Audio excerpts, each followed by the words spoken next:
Princess Leonor, balancing royal duties academic life. She's royal. She's young. She's destined to rule. But beneath the crown, there's a student. Between royal ceremonies and late-night study sessions, one truth emerges. Duty and dreams don't always walk hand in hand. Yet Princess Leonor walks both paths, flawlessly. It's dawn in Zaragoza. The first rays of sun fall over the military academy grounds, where silence gives way to the rhythmic echo of boots on gravel. Among them walks the future Queen of Spain, Princess Leonor de Borbón y Ortiz.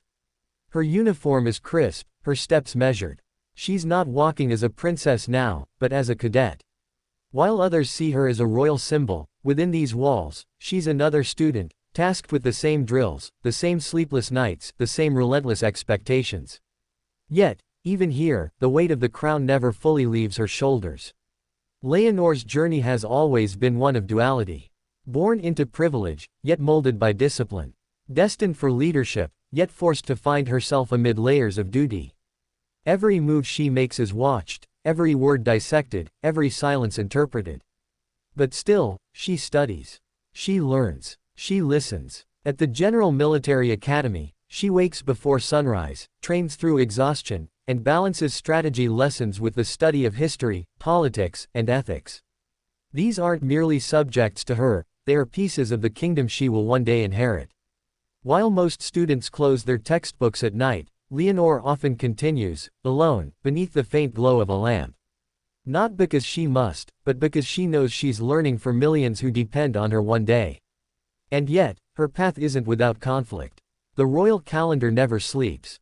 One week she's in uniform, the next, standing beside her parents, King Felipe and Queen Letizia, representing Spain at official events.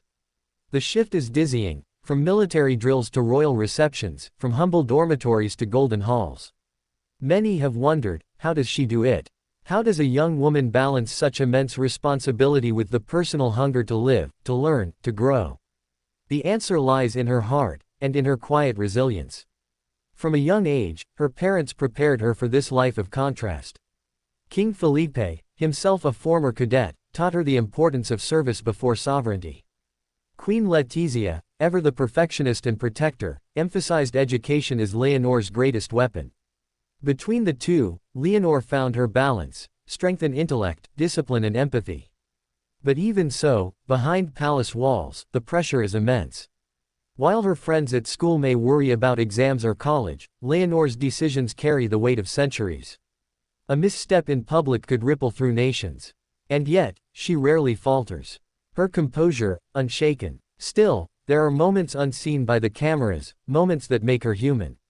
The nights she misses her sister Sophia, the times she questions herself, the quiet tears shed after a day that felt too heavy.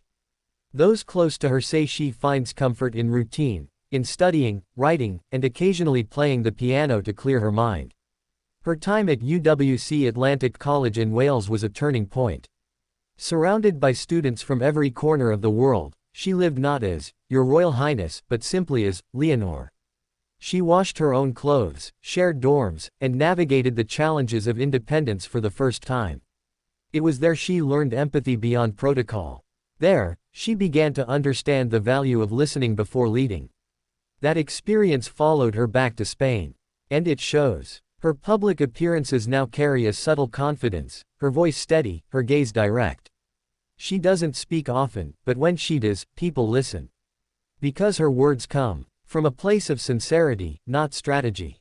Still, balancing academia with monarchy is a test of will. When the Spanish media speculated about her workload, insiders revealed her schedule, demanding beyond measure. Study hours, training, family briefings, ceremonial duties, all woven into a single day. And yet, she handles it all with a calm grace that seems almost unreal. There are days she returns from training covered in dust and fatigue, yet hours later, she's elegantly dressed for a national celebration, poised and smiling. It's not performance, it's discipline. Learned, practiced, perfected. But beneath that perfection lies a question she faces quietly. Who is Leonor, the student or the sovereign? The cadet or the queen-to-be? Perhaps, she is all of them. And perhaps that's her greatest strength. Her generation sees her as more than royalty, they see her as hope. A young woman born into an ancient institution, yet navigating it with modern values. She champions education, equality, and service, not as slogans but as lived experiences. In the academy, she doesn't ask for privileges. When the food is tough, she eats what others eat. When the rain falls, she trains in the same cold. Her instructors have spoken, she never complains. Never expects special treatment, because she knows respect must be earned, not inherited. And yet, every public outing reminds her of what awaits beyond the gates. Crowds cheering, cameras flashing, the future of Spain resting on her shoulders. That's the paradox of her life, the duality she must master. In one breath, she's the girl studying geopolitics, in the next, she's the symbol of national unity.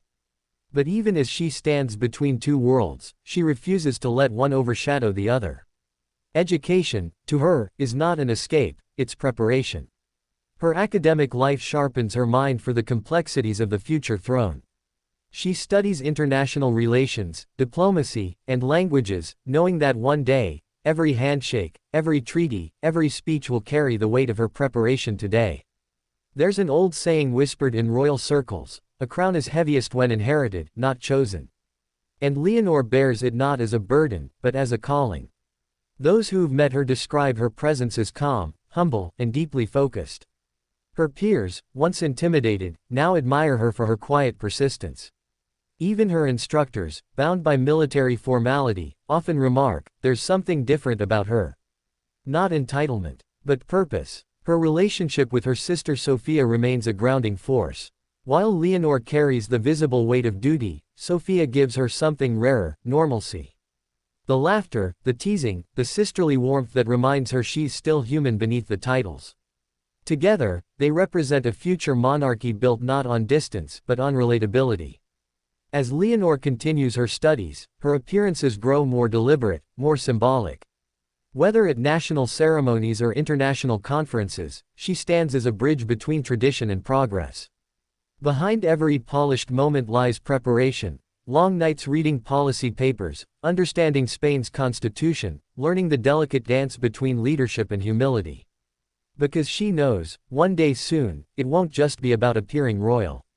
It will be about being royal. But she also knows the cost.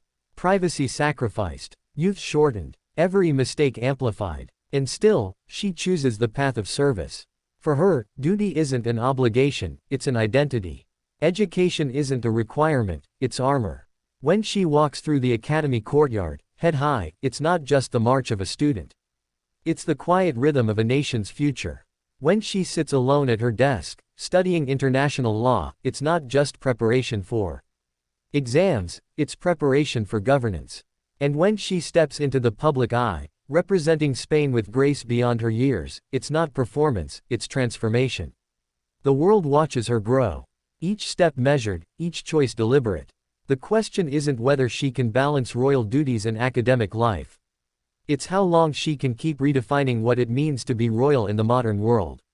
Perhaps that's the true story of Princess Leonor, not just of duty or education, but of evolution. Of a young woman rewriting centuries of monarchy through compassion, intellect, and quiet strength. Because someday soon, she won't just be Spain's princess. She'll be Spain's queen. And when that day comes, the world will see not just a royal successor, but a leader forged in study, sacrifice, and self-discovery. Until then, Leonor continues, between textbooks and ceremonies, between youth and destiny, walking the narrow path few could endure. And doing it with grace, humility, and an unwavering sense of purpose. That is the balance of Princess Leonor. The student, the soldier, the sovereign in waiting, a young woman proving that royalty isn't about being born above others, but rising, through learning, to serve them.